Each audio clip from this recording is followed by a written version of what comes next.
माँ भी होंगी, ब्रह्माणी भी होंगी और वैभव भी होगा। सारी सिद्धियां मेरे पास में होंगी। अष्ट सिद्धि नव निधि सब मेरे पास हो। और नव निधि में एक निधि बड़ी प्रबल होती है महाराज। आप लोगों ने कथा में सुना होगा, हमने पहले वर्णन किया।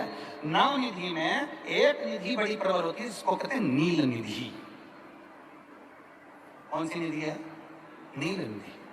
महाराज, दुनिया के लोग भगवान से कहते हैं, भगवान हमको अष्ट सिद्धि नव निधि दे दो। हम कहते हैं कि नव निधि की जगह अगर आपने केवल नील निधि, नील निधि का मतलब होता है विश्वनाथ जी को, शंकर जी को, भोलेनाथ जी को, शंभुनाथ जी को अगर श्रावण के महीने में सोमवार पड़ जाए, श्रावण के महीने का सोमवार पड़े और श्रावण के महीने के सोमवार के दिन, श्रावण के महीने के सोमवार के दिन अगर नाग पंचमी पड़ जाती है और भगवान शंकर को एक कमल आता है श्वेत, एक कमल आता है नीला गुलाबी सा, हल्का सा नील वर्ण का, एक कमल हल्का सा नीला जैसा गुलाबी सा दिखता है। वो कमल यदि शिव जी को मात्र एक समर्पित कर दिया जाए, सावन के महीने के सोमवार को पड़ने वाली नाग पंचमी के दिन अगर वो नील निधि के नाम से, हे भोले बाबा आपके जीवन की सारी जितनी निधियां हैं वो नील निधि में समाहित है, और उस नील निधि के भाव से मैं ये कमल दल आपको दे रहा हूं और बाबा को समर्पित कर कर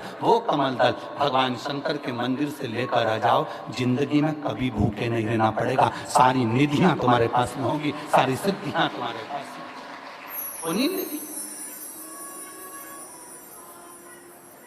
33 वर्ष में बाबा जी, 33 वर्ष में 6 बार सावन के सोमवार को नाग पंचमी पड़ी है। और अब इस वर्ष भी 2026 में सावन के सोमवार को 17 तारीख को बाबा की ये शिवरात्रि फिर पड़ रही है, वापिस नाग पंचमी पड़ रही है, वापिस नाग पंचमी पड़ रही है। सावन के सोमवार पर पड़ने वाली नाग पंचमी को निधि पंचमी कहा जाता है, नील निधि पंचमी। अरे वो नाग पंचमी है पर वो इतनी निधि दे देती है। क्यों कहते हैं महाराज? आपने देखा होगा चंद्र ग्रहण सूर्य ग्रहण होते हैं तो लोग शंकर जी के मंदिर में बैठकर तप करते थे, अघोरी तप करते थे, साधना तप करते थे।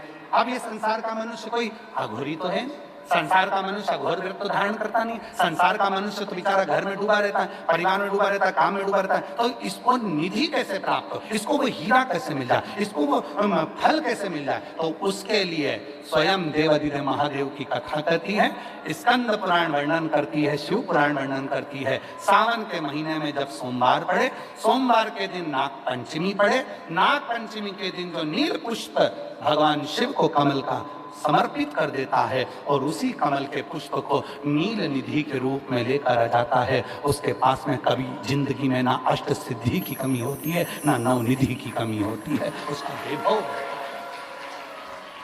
वैभव। जितने संसार के लोग कर्जे में, भले तुम्हारा बैंक का कर्जा हो, लोन का कर्जा हो, चाहे तुमने दुनिया में कहीं से भी कर्जा ले रखा हो, एक बार अभी 17 अगस्त को पड़ेगी, सोमवार को नाग पंचमी, 17 अगस्त। 33 वर्ष में ये 7वीं बार आ रही, बहुत रुक रुक के आती है सोमवार की, बहुत रुक रुक, और ना जाने फिर अगला योग कब लगेगा। अगर मौका मिला है कर लो। और हमने यहां तक कहा यदि कमल का पुष्प ना मिले तो एक महाराज जी एक पुष्प होता है, वो नीले कलर का शंख जैसा होता है, जो शिव जी को बड़ा प्रिय है। क्या बोलते हैं उसको, शंख पुष्पी, क्या नीलकंठ, हाँ एक नीले कलर का होता है। अभी तो यहाँ पर है नहीं, हम प्रयास करेंगे आपको उसका दर्शन कराए। चढ़ा है, चढ़ा है, लाओ लाओ।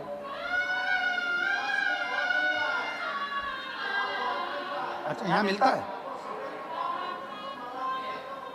अच्छा हाँ ये देखो। अगर मान लो तुम्हें नील कमल ना मिले, नील कमल प्राप्त ना हो, कहीं सरोवर तालाब में अभी बहुत बारिश हो रही है, कहीं जाना नहीं, नील कमल नहीं मिल रहा है, तो ये नीला पुष्प अगर आपको मिल जाए, एक बार नील निधि के नाम से शिव को समर्पित करना और बाबा को समर्पित कर कर उसी को वापिस लेकर आना। बाबा मेरे घर में अष्ट सिद्धि नवनिधि निवास करे, कृपा करना।